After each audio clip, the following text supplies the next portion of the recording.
Gene Hackman walks into a Western. Someone dies. Usually a lot of someones. He's not here to save the town. He's not here for redemption. He's here to remind you that laws are optional, bullets are cheap, and mercy is bad for business. And it doesn't matter if he's wearing a badge or running the place. By the end, he owns it. And today, we're showing you 5 of Gene Hackman's most brutal Westerns ever made. My name is Sam, and this is Western Files. We're starting our countdown with no redemption arcs and no noble cowboys, just Hackman with a sniper rifle and a god complex. Number 5, The Hunting Party, 1971. Now this one's rough. The Hunting Party is both violent and cruel, vicious even. And Gene Hackman, he leans into that like he's got something to prove. Hackman plays Brant Ruger, a rich cattleman who treats people like property and emotions like a waste of time. When outlaws kidnap his wife, he arms up. Custom sniper rifle, private army. No rescue mission, just a long-range bloodbath. But the twist in this movie is that the kidnapper, Frank Calder, who's played by Oliver Reed, isn't out for ransom. He just wants to learn how to read. He thinks Ruger's wife is a school teacher. Except that she's not. She's Brant's. And Brant doesn't take that lightly. So he starts picking them off, one shot at a time, from miles out. No warnings, no mercy, and he does it while she's still with them. That's the kind of man we're dealing with. He doesn't care who's in the crossfire. He just wants control. Hackman plays it cold too, real cold.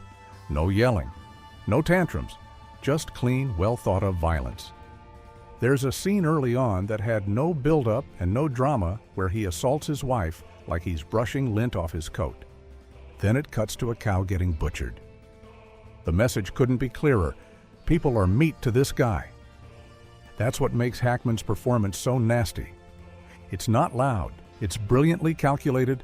He's basically playing a system with a face. And critics picked up on it, you know.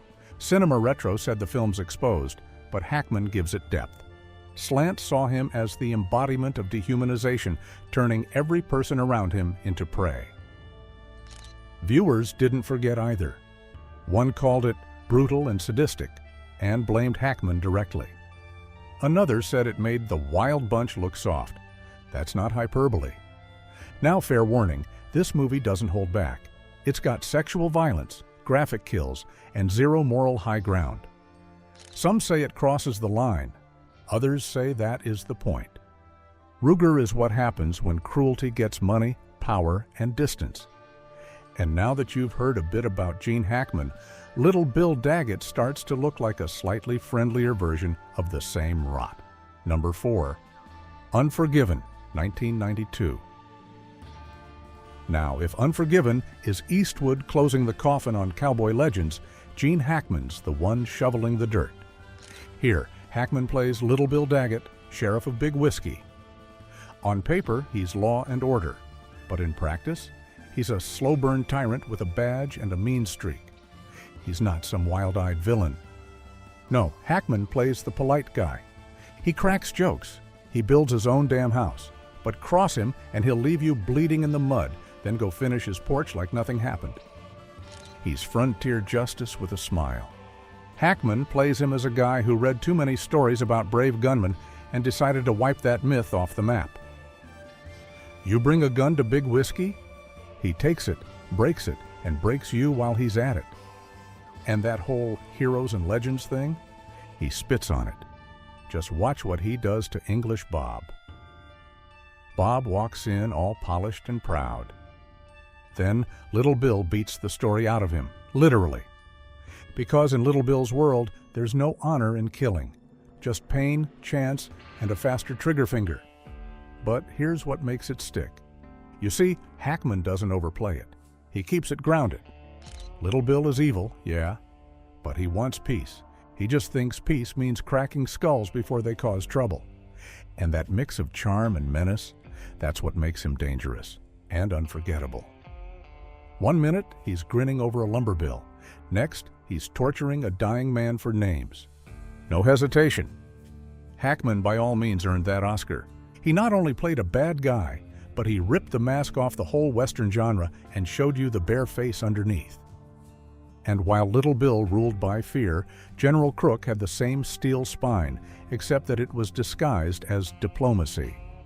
Number 3, Geronimo, an American Legend, 1993. Now, in this film, there was less guns blazing and more slow burn. In Geronimo, an American Legend, Hackman steps into the boots of General George Crook, a real-life army man, and for once, not a complete monster. However, he was still cold, still sharp, but he felt more human this time. Walter Hill directs, so yeah, there's definitely grit there. And since there are no shootouts and blood spray, this one takes its time. It's about the Apache Wars, but it's quieter, heavier. You're watching a man realize the system he serves might be broken and he's too deep in to fix it. Hackman plays Crook like a soldier who's been at it too long. He's not barking orders or puffing out his chest. No, he listens, he thinks. He then drops lines that land like hammer blows. His scenes with Wes Studi's Geronimo are tense, but there's respect in them. You can feel Crook sizing up a man he's supposed to destroy, and not liking the job. This isn't a glory role, after all. It's a tired man trying to walk a line that keeps moving. He's caught between Washington's demands and Geronimo's fight for survival, and he's smart enough to see the tragedy coming, but not strong enough to stop it. Critics noticed, too. The New Yorker, for instance, called it multifaceted, which just means Hackman didn't sleepwalk through it. Ebert, on the other hand, said the movie was smart and beautiful. And for a 90s Western that didn't star Clint Eastwood, that's rare air. But yeah, the film's got problems. Geronimo's name is in the title, but most of the screen time goes to white soldiers. Crook, Gatewood, even baby-faced Matt Damon gets more depth than some of the Apache warriors. It's supposed to be Geronimo's story, but he's more of a symbol than a person, and that stings. Peterson Reviews didn't hold back, however. They said Geronimo got sidelined in his own legend. Hard to argue. Wes Studi's great, but the film gives him scraps and breadcrumbs when he should have had the feast. Still, the atmosphere? Killer? The desert looks like a dream you can't wake from. Lloyd Ahern paints every frame with light and shadow. And Ry Cooder's score? Low and haunting, like the land itself is watching. And in the middle of all that, Hackman. Not loud, not proud, just a man trying to hold on to some kind of soul while the machine keeps grinding. And while Crook wrestled with his orders, Gene Hackman's next character wouldn't have even blinked. Number 2, The Quick and the Dead, 1995. Let's not kid ourselves. The Quick and the Dead is a wild, bullet-riddled spectacle. It wasn't aiming to be subtle. Cameras swoop, dust flies. It's part Western, part fever dream. But in the middle of all that noise, Gene Hackman, quiet and focused, and lethal. Here, Hackman plays John Herod. He's the mayor of redemption. And when we say mayor, keep in mind that's nothing but a polite word for tyrant. He basically owns everything: the town, the buildings, the law, the people. Every year, he runs a quick draw contest just to remind them. You win, you live, you lose, you bleed. Now that's civic engagement Herod style. And Hackman? He doesn't shout. He doesn't need to. One glance from him says it all. You're done. He moves like a man who's held power too long and learned to enjoy it. He'll smile at you over a drink, then shoot you in the face. No warning, no second thoughts. That's Herod's game. Keep you guessing, make you trust him, then tear you down. The real heat kicks in when he faces Court, who's played by Russell Crowe. Court is an ex-gunman turned preacher who's trying to leave all that behind. Herod, however, won't have it. He drags Court back in, chains and all. And not only does he humiliate him, but he enjoys it too. You can tell these two have history, and Herod hasn't forgotten a thing. And in some ways, he's erasing Court, not punishing him. What's really cool about this movie is how Sam Raimi goes full throttle with the camera. Fast cuts, zoom-ins, slow-motion standoffs. It's loud, wild, and proud of it. But Hackman, he plays it like it's life and death. No winks, no irony. And when the camera locks on his face in those shootouts, it's like staring down fate. And fate's holding a Colt 45. Critics, however, were split on Raimi's style, but not on Hackman. Roger Ebert said he devoured every scene, and he did. Letterboxd, IMDb, same story. People say Hackman looks like he's in a different movie. A better one, a meaner one, and they're right. Without him, this is a fun, bloody cartoon. With him, it's a slow-burn tragedy dressed up in gunfights. A story about pride, control, and the kind of decay that sets in when no one pushes back. And in doing so, Herod showed us what happens when power goes unchecked. And now, the final movie on our list is all about a man who still believes in doing right, even when right gets messy. Number 1, Bite the Bullet, 1975. It's 1906. The West is dying. The heroes are tired, but a few hard-headed riders still show up for a 700-mile horse race through sand, heat, and everything in between. Why? Pride, mostly. A last chance at a life that's slipping away.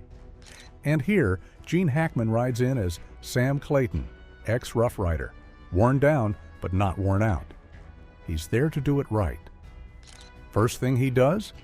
He stops to help an injured colt while the rest of the riders blast past. That's who he is.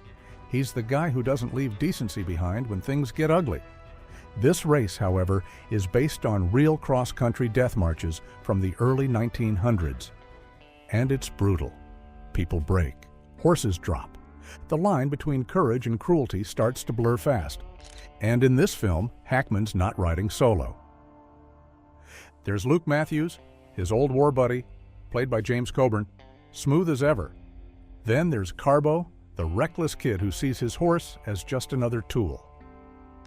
Hackman and the kid clash hard, not over the race, but over the way you treat the things that carry you.